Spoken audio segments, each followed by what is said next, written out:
টানা বৃষ্টি উজানের ঢলে বিপর্যস্ত দেশের দক্ষিণাঞ্চল। বৃষ্টির সাথে ও উজান থেকে আসা ঢলের পানিতে ভেঙেছে ফেনীর বন্যা নিয়ন্ত্রণ বাঁধের 17টি স্থান। পানির তোড়ে প্লাবিত কমপক্ষে 20টি গ্রাম। নোয়াখালীতেও বন্যা নিয়ন্ত্রণ বাঁধে দেখা দিয়েছে ভাঙন। বৈরী আবহাওয়ায় সমুদ্র বন্দরগুলোকে 1 নম্বর স্থানীয় সতর্কতা সংকেত দেখিয়ে যেতে বলা হয়েছে। বিস্তারিত ডেস্ক রিপোর্টে। ভারী বৃষ্টি ও উজানের ঢলে ফেনীর মুহুরী, কহুয়া ও সিলোনিয়া নদীর বন্যা নিয়ন্ত্রণ বাঁধের 17টি স্থান ভাঙন দেখা দিয়েছে। এতে 2 উপজেলার অন্তত 20টি গ্রাম প্লাবিত হয়েছে। ভোগান্তিতে হাজারো মানুষ।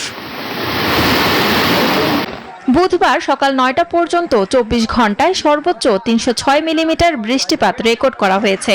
মঙ্গলবার রাত থেকে পরশুরাম ও ফুলগাজী উপজেলার লোকালয়ে পানি প্রবেশ করে। এসব এলাকায় যোগাযোগ ব্যাহত হচ্ছে।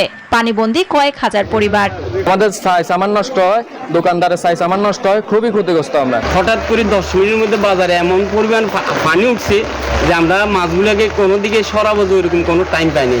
টানা বৃষ্টিতে জলাবদ্ধতায় নাকাল নোয়াখালীবাসী। জেলার প্রধান সড়কে এবং বাসাবাড়িতে জমেছে পানি। দুর্ভোগে শিক্ষার্থী ও সাধারণ মানুষ। বান্ডেল থাকলে প্রতি সেনমানিতে টাকা বাঁচবে। বিকাশ সেনমানি বান্ডেল কিনে জিতুন প্রতি লেনদেনে। রাস্তার যে অবস্থা, পানিতে কোনো গাড়ি চলতেছে না, হাঁটু পরিমাণ পানি। গুরুত্বপূর্ণ যেসব জায়গাগুলো আছে সবগুলো প্রায় গত 3 দিনের বৃষ্টিতে হাঁটু পানিতে ডুবে আছে। প্রশাসনের দৃষ্টি আকর্ষণ করছে যে অতি দ্রুত এখানে ড্রেনেজটা পরিষ্কার করে পানিগুলো যেন এখান থেকে সরিয়ে নেয়, মানুষ যেন অতি সুন্দরভাবে এখানে বসবাস করে। বরিশালে 2 দিনের টানা বৃষ্টিতে 24 ঘন্টায় 160 মিলিমিটার বৃষ্টিপাত রেকর্ড করা হয়েছে। বৃষ্টির কারণে বেশ কয়েকটি প্রধান সড়ক ও অলিগলিতে জলাবদ্ধতার সৃষ্টি হয়েছে।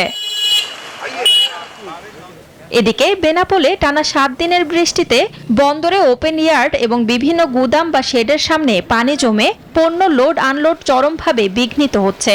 এ ঘটনায় কয়েকটি প্রবেশ গেট সাময়িকভাবে বন্ধ করে দিয়েছে কর্তৃপক্ষ।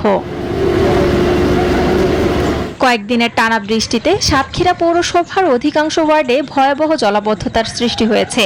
এতে ভোগান্তিতে হাজারো পরিবার। সর্বশেষ 24 ঘন্টায় 102 মিলিমিটার বৃষ্টিপাত রেকর্ড করা হয়েছে। মৌসুমী বায়ুর প্রভাবে সৃষ্ট এই বৃষ্টি আরও বেশ কয়েকদিন অব্যাহত থাকবে জানিয়েছে আবহাওয়া অধিদপ্তর। শান্তা ইসলাম, ডেস্ক রিপোর্ট, নিউজ 24।